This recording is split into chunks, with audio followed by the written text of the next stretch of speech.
To the show, Ken. Me on again. Welcome to my office. And Dan Fleetwood, welcome to the show, Dan.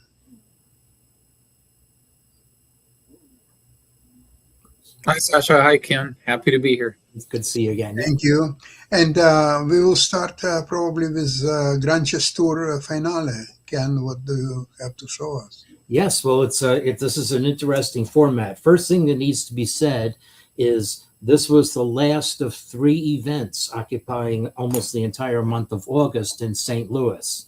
Yeah. Because there was the St. Louis Rapid and Blitz, which was part of the regular body of the Grand Chess Tour, and then the Sinquefield Cup, winding up the classical component of the Grand Chess Tour. And then four players from those after those events and earlier tour events held in Europe qualified for the finals. And the format of the finals was a knockout format with two classical games, one on each day, then two rapid games, and any number of blitz games. And the scoring system was 6 points for winning a classical game, 4 points for winning a rapid game, and 2 points for winning a blitz game. And if the classical games were split with two draws to give each player 6 points each, there was one extra blitz game called the bonus blitz. And that happened a few times. So both Caruana and Prague defeated respectively Wesley So and Vincent Keimer in the opening match. So that left Caruana and Praggnanandhaa paired. Whoops! Oh, what did I do? This is the icon I want to do. Paired with each other in the final, and Caruana jumped out to a lead by winning one of the classical games. So let's see. So I have that. So this is the record of the display. Doesn't show you immediately which ones were blitz and which ones were classical. So tell me when you see the chessboard. There it is. Okay. So there are a couple of interesting points about these games that struck me when I played through them. And so Caruana began with the white pieces. And so we play actually the more classical version of the Gioco Piano. So not with a white pawn on c3. But this was the Italian game, as discussed in books I read 60 years ago. Yeah, they used to call it the Gioco Pianissimo. Yes, Gioco Pianissimo, the softest game, or the quietest game. And the one thing about this is that Black has allowed White the tempo of being able to exchange the more active bishop. So this is the one respect in which White has a little something in this position. But Black puts the bishop here. Now, White does not take this bishop right away. Instead, White decided to make a cubbyhole for the own bishop, and becomes an interesting game of tempi. If White takes the bishop, then Black will get a little modicum of pressure with the rook, and it would resolve some other tensions. So now Black plays h6. So the one thing that was even in my primary book, if I recall correctly, is that if Black were to castle, then the pin would be effective, because the pin cannot be broken except for making weaknesses on the king side. And one reason why White postponed taking the bishop is if Black allowed the pin, then White would have the option of retreating the knight to c3 and coming into d5. But Black played h6. The tempo lost in a closed position is not so much of a problem. And White decided to allow the pin with bishop g4. But Black turned it down. And so White prevented the pin with bishop g4. A little bit of deking. And I'm sure, Dan, you might know there's probably a lot of theory that goes with this. I'm sure there is, but there are like 1,000 different ways to get to positions that vary by just a little bit. And sometimes those differences are fundamental, and sometimes they just don't matter. Yeah. One difference that was operative here is Black's bishop g4 would not be so effective Right. because white has already cleared out the knight and can take black's bishop and play c3 to keep black's knight out. Okay, so rook e8, not like rook e1. These are just jockeying for position. Bishop e6. There's nothing wrong with black's position. It's the engine is saying that white doesn't even have the usual 0.3, 0.4 opening edge. So we capture. And now here comes an interesting interlude in the game. White expands for space on the queen side. Okay. Black is desisted from moving the a pawn, because then when white captured on b6, black would have to retake with the c pawn. And we're going to see in one of the last games the defect of having 3 against 2 pawns on one side of the board, the later game in this match. Okay, so queen d7. Well, now white plays c4. And now this actually gives black the option of playing bishop d4, but maybe it's not so attractive. White will take it and play bishop c3. White's knight is a little bit offside, so it's an option for black, but black decided to play knight d4. And now if white were to capture, then black's bishop would sit very happily on d4. And if white captures, knight takes b6 now, black can play knight takes f3 with check and then recapture. So black will not get the pawns doubled in the center. So Caruana keeps tension by moving the knight. Now, very interesting thing. The 2 moves, this is a little different from what happened when I did over the game, but the 2 moves that the computer wants to make are moves that I would never catch me dead playing. So the computer maybe wants to play g5. Okay. Now white captures and plays knight f3, and maybe this could be made tactically to work for black, but is f5 a hole, so I would not want to do that. Then the other move the computer considers playing is c5, and that makes d5 into a permanent hole, though one can say the same thing of white's d4. So anyway, Prague did neither of those moves, and not but at a great cost of time. Notice 1:13:41.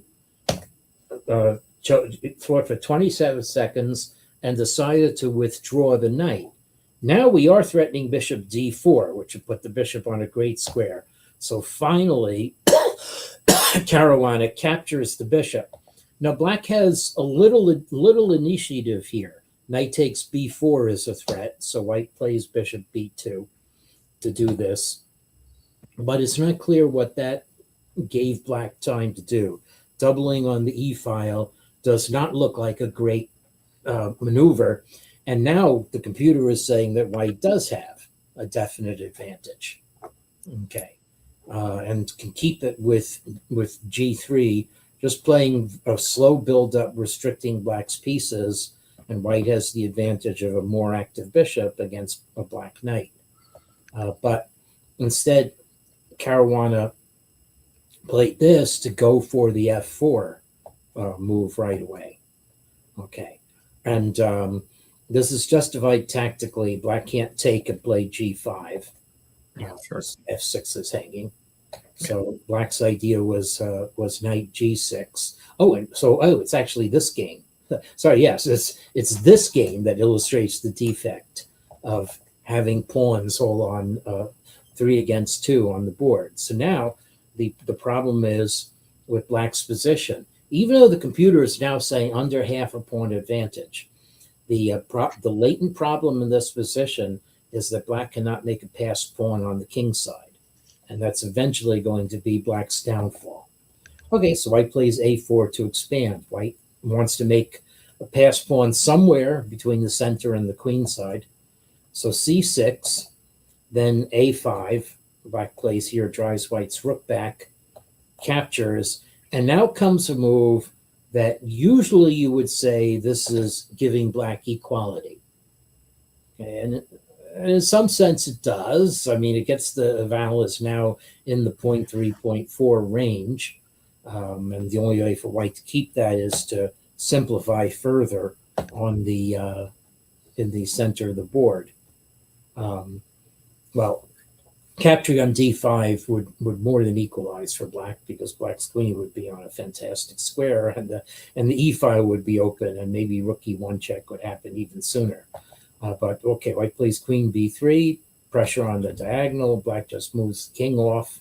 Now the game is absolutely completely equal, but there's more of a latent problem for black. Okay, the latent problem is the pawns are not equal. Okay. So this is a good sufficient sug, but now Prague gets too cute. It was not in super bad time pressure yet. Well, 12 minutes for 12 moves before getting a lump sum at turn 40. But you have to calculate. This looks scary, although black's knight is defending g7. But in fact, this is okay for black, as you're going to get to play queen d6 with a check. And in fact, the computer's saying that white should allow a perpetual check draw. Right. So I'm not sure what Prague thought that rook c8 was going to be about. It's about attacking the queen, but Prague probably underestimated the force of white's Zwischenzug here. Okay, so captures the queen. Now white captures.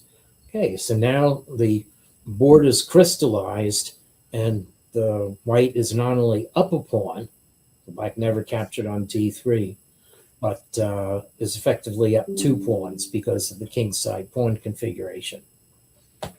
So, and also the fact that white has a bishop and black only has a knight, this is almost resignable for black. But Caruana, despite some shortage of time, 5 minutes to make turn 40, plays very well to just centralize the pieces, cut off black's army, guard what you had to guard. So the tactical point here is that if knight takes a5, then this is coming too fast. That's why black's king retreated. Okay, so retreat the king now, e6, and black's rook can't go anywhere. And now that keeps black's rook having to go to e8. And now you just go here, and rook f8 check is happening. So that's why black had to play king g6, so white guarded the pawn. And now we just play carefully. Now there are pawns on c7, b5. White just guards everything, and eventually and Praggnanandhaa gave up. So really magisterial win by Caruana. Jumped out in the scoring system with 3 points for a classical win, 6 points for a classical win, 3 points for a draw. Caruana was ahead 9-3, but that was very soon going to become 9-7. Okay, because here we have the 2 rapid games, and I do want to show both of them. This was slow rapid, relatively slow. Instead of 15 with a 10-second increment, it was 25 with a 10-second increment. So the clocks show 25-10. So you get the increment even before you make a move. And then after you play d4, it took Prague 4 seconds to play d4. Then got a 10-second increment, so 6 more seconds on the clock. Okay, so how do you play for a white against the double D pawn opening? Well, it helps if your opponent plays a more enterprising move like bishop b4. Yeah, this is not a safe line. I mean, in correspondence chess, the Rogozin system is equal, but it's equal with a number of spectacularly tactical lines. And I have not seen this queen d3 move. Right. Yeah. Yes. Usually in this sort of position, white would play queen c2. And I got to believe that Prague thought that Caruana had something up his sleeve. So. Right. May have had something up his sleeve, and so it's I mean, preparation is so meaningful with these players. Now, what's worth noting, though, is up in the upper right-hand corner, the computer already thinks black is completely fine, and very Yeah, weirdly to sure. me is actually giving a slight edge for black, which is meaningful for a very subtle reason. If you look at spectra of computer evals, you see a lot of positions evaluated 0.00. And it very often happens that a player with a positive eval, I'll say white is 0.14 ahead, will make what in human psychological terms is a blunder, but the blunder allows a perpetual check or allows white to escape with a perpetual check. So it counts only as a 0.14 mistake. But if you're white and showing an actual negative like this, minus 0.02, then you don't have that safety net. So according to the computer, a misstep that you make is going to be more consequential. Okay, well, Praga is not going to make missteps here ultimately, but the way this game unfolds is certainly interesting. Okay, we catch her. In actual fact, computer evals before turn 9 are usually not very meaningful to me. That's why I started turn 9 with my research. It's bumping around. Okay, so, but we can already see the shape of the position. Black has a lead, has an isolated pawn, but a lead in development. And white's queen is a little awkward on d3. Okay, and now black is threatening capture on c5 with tempo in some positions. And here it comes. Queen goes to d4. Now, okay, white actually does get something in this position, which is a denting of black's kingside pawn structure. So now it's all going to come down to how much tactile justification does Fabi have. And it's worth noting that the difference of 7.5 minutes that shows on the clock is significant for this pace of rapid. So, I mean, White's position is just eminently logical, and I mean, you know, Fabiano is obviously one of the strongest players in the world, but he clearly thought he had something here that he just doesn't. Yeah, well, you wonder if he thought he had knight b3 in any of these positions. Yeah, it's possible. And he may have just missed that. Yeah, that's possible. Yeah, so that would be easy to miss. Yeah, so especially in rapid. Yeah.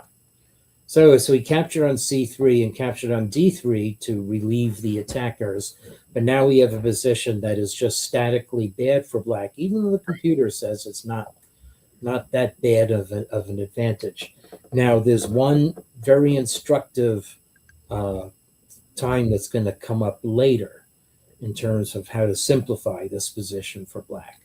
But as it is, black is doing his best, is able to prevent white castling. White would have been skewered on the a6 line if white had castled. However, white forces the queens off. So king d2 is not such a bad place to have one's king. And white, in fact, goes after black's bishop. Okay. And it turns out that it's not really to black's advantage to move the queen away and decline the trade of kings to white's fortresses. White's king is absolutely safe in the center.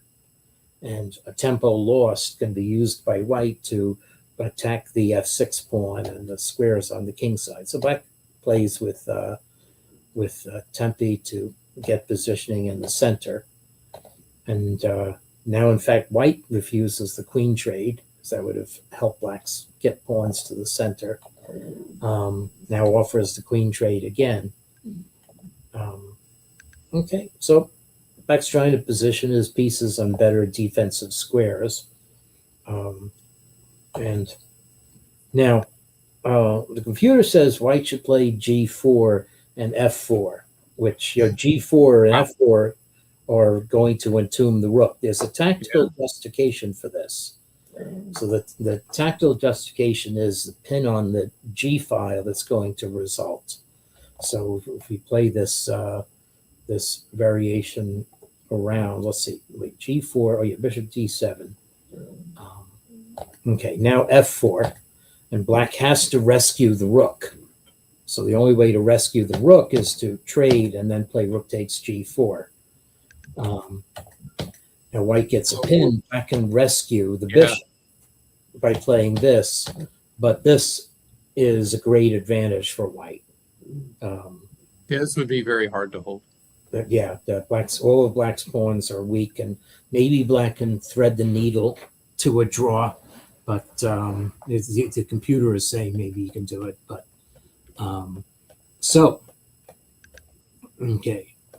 therefore, so that was an opportunity for white that white turned down and played a natural move, pressuring F6.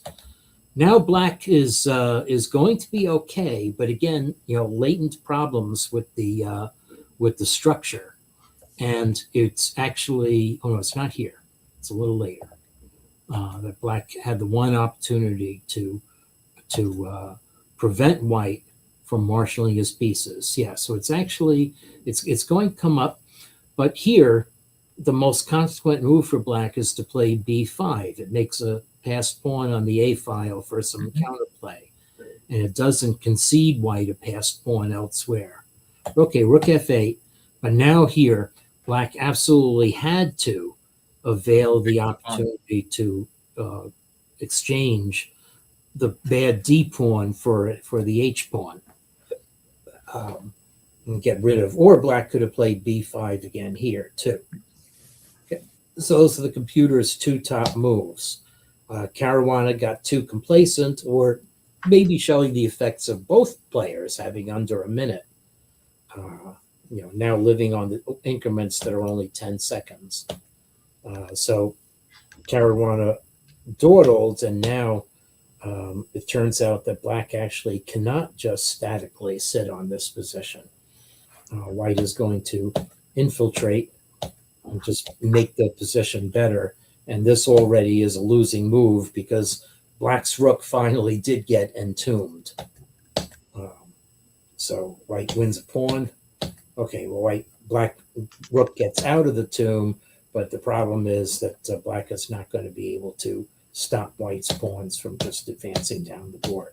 So this, and now white's C pawn is going to advance once white consolidates, and there wasn't much more to see here. And Caruana gave up. So great win by Prague, but maybe a little bit inexorable play by Caruana. And now I'm going to show the game where Prague won as black to take a lead in the match that he never relinquished. So if you want to play for a win, don't play the Joko, play the Sicilian defense. Yahoo! The Rossolimo is fashionable, and it'll be interesting to get an opinion about the position that white achieved. Instead of Castro, I remember match Anand against Gelfand, and Anand would take on C6 right away without allowing black play knight E7. Mm-hmm. So the last legitimate win where the human was adding value to the chess engine's evaluation that I had in international correspondence chess play was on the white side of this position. And after a long strategic struggle at move 39, Stockfish had a hallucination, and this was Stockfish 14. And I was able to actually win the game by outthinking the engine. Wow. And that was the last generation of engines that weren't trained on the NNUE. Oh, okay. Wow. Okay. Yeah. So I have very fond memories of this line. I definitely like white's position here, but with best play, it's equal. Yeah. Is the game findable on the internet? Yeah, sure. It's on the ICCF website. Okay. Wow. Okay, that's really interesting. Yeah, when we have a slow week, we should look at it because there's some really interesting, historical things about engine play that can be sorted out there. But the engines have fixed nearly all of that now. Okay, yeah. With 12 through 14, the NNUE was an option. Right. And I actually had my scripts coded both ways for whether it was activated. Okay, so now, so we've not traded any pieces, and white does have pressure in the center and on the queen side, but but white declines. White ducks out of the pin, and now we've allowed black to expand on the queen side. So what's funny actually is after d3 like is the most natural move on the board, but after d3 the engine is going to show an advantage for black. Okay, so Interesting. so in keeping with my remarks, this just looks like a chess position to me. In the land before computers, I would have said, black is probably dynamically equal, but white does have a better center. The computer is giving black the kind of advantage that usually white gets in the opening. So I guess just the extra space. The extra space maybe, but I think the practical meaning of the computer's evaluation is that twists and turns aren't going to be as favorable for white as you would expect. And that's what this game brings out. Okay, so white contests the A file again. And now two more natural moves, and now the computer is saying possibly serious edge for black over the Kaufman's line being 0.70 advantage. After the trade of rooks, that's what black has, and it's because white's queen side is going to be weak, and someone lost to Jiri as black in a position that I think began this way, where Jiri played an absolutely brilliant king move. I know we featured that game in the past. Okay, so now black's advantage is getting up to a whole pawn, and yet white's position still looks completely logical.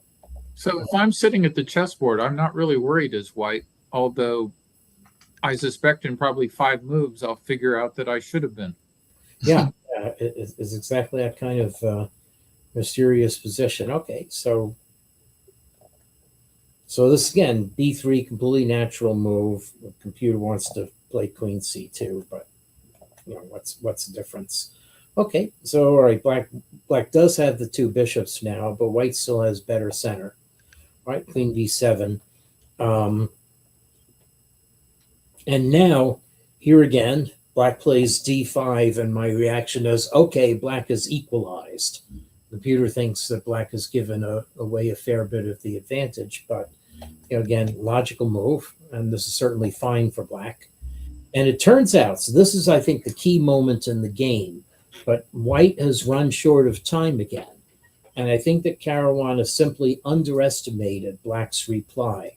What white should do is play knight d4 to drive black's good bishop off the diagonal. Then you can capture, and white's e-file, you play queen e4. The e-file for white is compensation for black having the 2 bishops, and pawns are locked on the queen side. White just has to be careful not to let b3 drop and black get a passed pawn. Anyway, so Caruana played e5, which would be strategically good if you could block the d4 square, but black unblocked it. And I don't know what Caruana missed here. So it's possible that Caruana thought that after f3, knight h4, that rook e4 would be a good counter to it. But the real problem is that white's other pieces don't have any effective moves. And after rook a8 with the rook coming into a1, white's position will be under unbearable pressure. And white can't capture on d4 because of knight takes f3 check. Yeah, So, I mean, with short time, he may have just thought that like a timely e6 would bail him out at some point, but I don't know. yeah, so he played queen f3 instead. And now we have a family fork coming that white can't defend except for groveling. And except I'm not going to call G5 really a mistake. Knight takes F3 check is more effective. There's one more point in this game though, where White did have a chance to save it.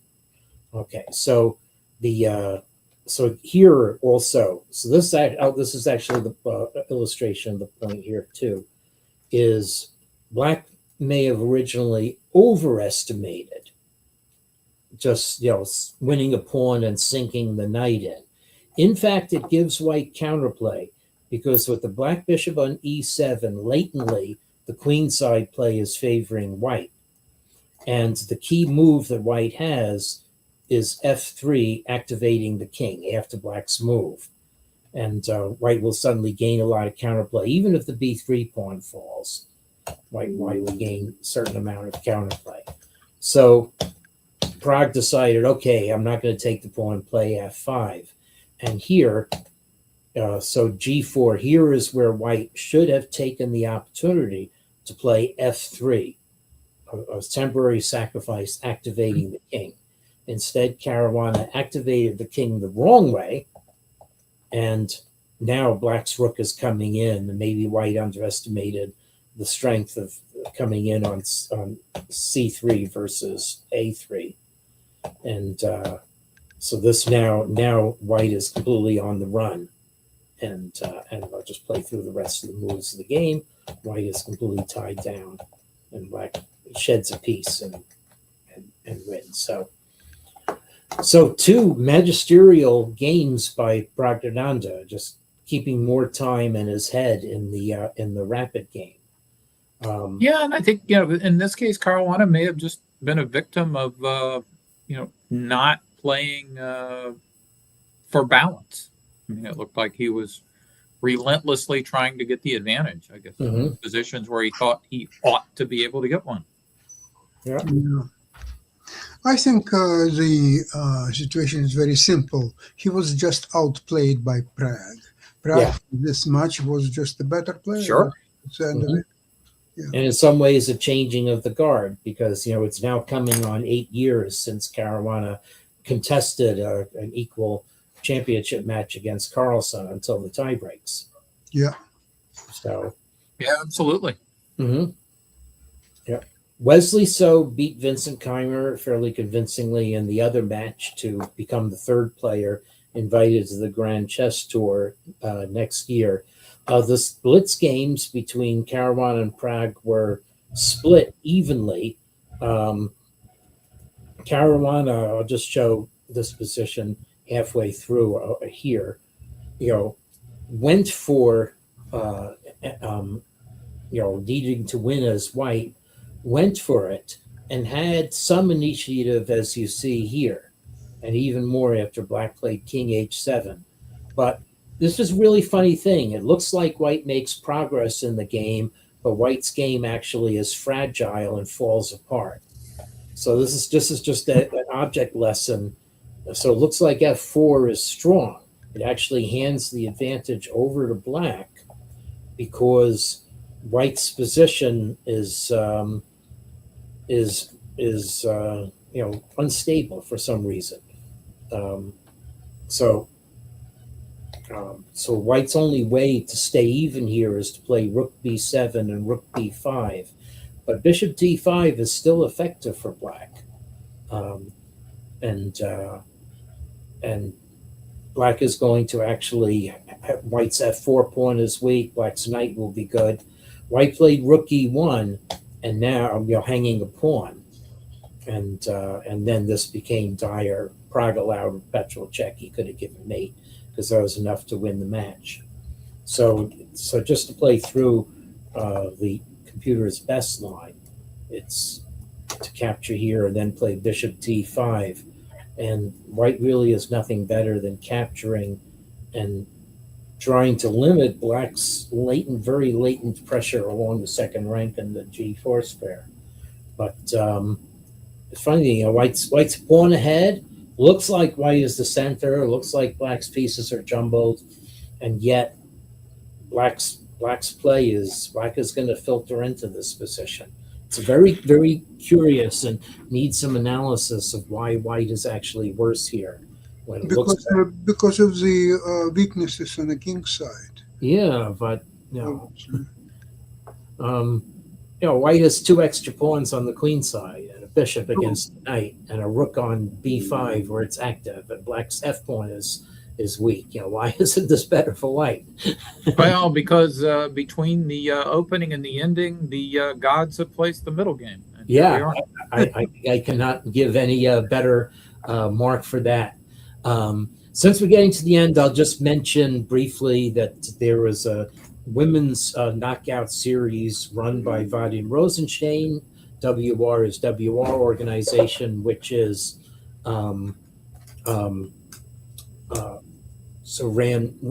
which he's running, one of the people running for FIDE president, and Anna Muzichuk prevailed in the final against Bibisara Asabayeva.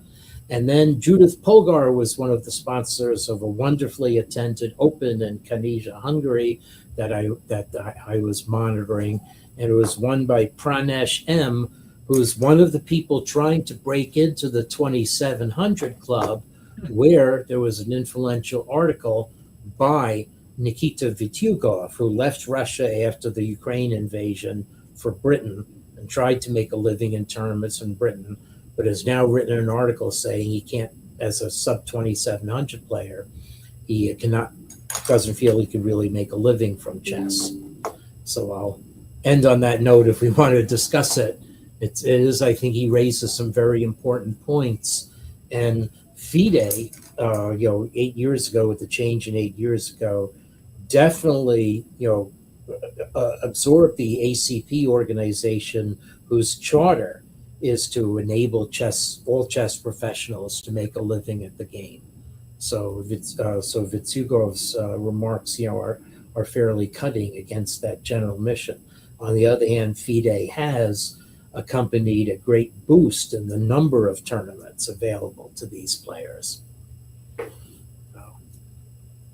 Well, it's good to have options in life, so I hope that his options will be very good ones. Yeah. We know that in United States there are several universities have chess programs, and a lot of grandmasters are involved in teaching or running these programs, and they're making pretty good living by doing that. So is that not something what's available in Europe for some reasons? It is, yeah. So it's certainly true that there are much greater opportunities for chess instruction with the general upsurge in popularity of the game, and that's a great thing. But Vitsugov is specifically talking about playing competitively. Right.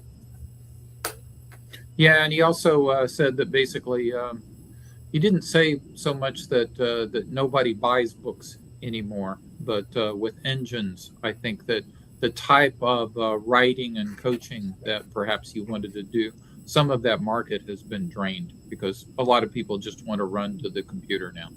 Mm. Yeah. But I think that, it depends what kind of a living that you want to make, right? I mean, people can support themselves by doing chess teaching, as Sasha pointed out. There is good money in chess teaching, but if you have the option to, I don't know, let's say be a professor of computer science, you might choose to do that instead. Yes, or a mathematician with AI breathing down your neck. Yeah, exactly. Yeah. I just don't think that people playing on a 2700 level and even higher, some of them higher, create something, some kind of property for which organizers or chess fans or anybody are willing to pay serious money. So Vityugov is very strong grandmaster, 2700 or so.